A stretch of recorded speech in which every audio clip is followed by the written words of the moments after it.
We've covered the violence and the reaction the city of Milwaukee, the community, had to that police shooting up there pretty extensively. Dr. Alex Del Carmen heads up the School of Criminology, Criminal Justice, and Strategic Studies at Tarleton State University. That is in Fort Worth. You can get to that department by going to tarleton.edu. Doctor, thanks for joining us. We've covered it a lot. What do you feel like the media probably has not reported in this? What did you find interesting maybe we missed?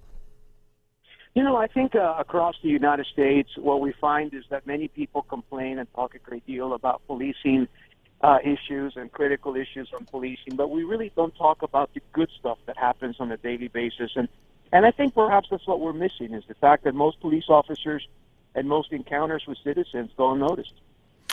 Are we asking them to be ambassadors to the community a little much? I know that we're retraining police officers across the country, but one would hope that wouldn't be at the sacrifice of training them well to do their protecting and serving jobs. You know, at the end of the day, as Chief Brown from Dallas said after the tragedy about a month and a half ago here in Dallas, and he said it best, you know, police officers are being asked to do things that they were never intended to do in the first place. And so across the United States, you hear calls all the way from, you know, I lost my cat, to I can't locate my dog, to I've got a dead body in my house. And so police officers have to really get themselves ready for pretty much any type of encounter with a citizen.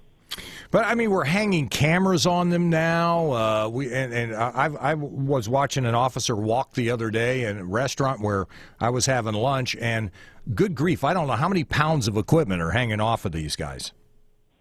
Right, and so the scrutiny has been like no other time in U.S. history. I mean, now they've got dash cameras, they've got body cameras that they're on constantly, and then people themselves carry cell phones and they videotape. I mean, we hear reports of individuals following police officers across the United States, following them around just to videotape the encounter between them and a citizen. And so clearly, the scrutiny is like no other time in U.S. history.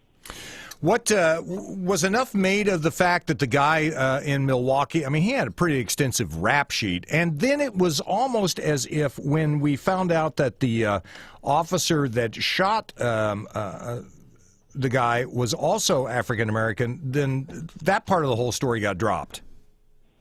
Right, and then of course what happens typically is when you have a police-initiated shooting, people overreact to it. And I'm not saying that there are not those shootings that are unjustified. We've seen those, unfortunately, across the United States. But what we do see is that people jump the gun right away, and they get out to the streets, they begin to protest, and they have not even gathered one-fifth of the facts. And what's really sad is that police departments often find themselves that they're unable to defend themselves because a lot of this is part of the evidentiary process that they cannot disclose until the investigation is done, which typically happens 9 months or almost a year after the event. Dr.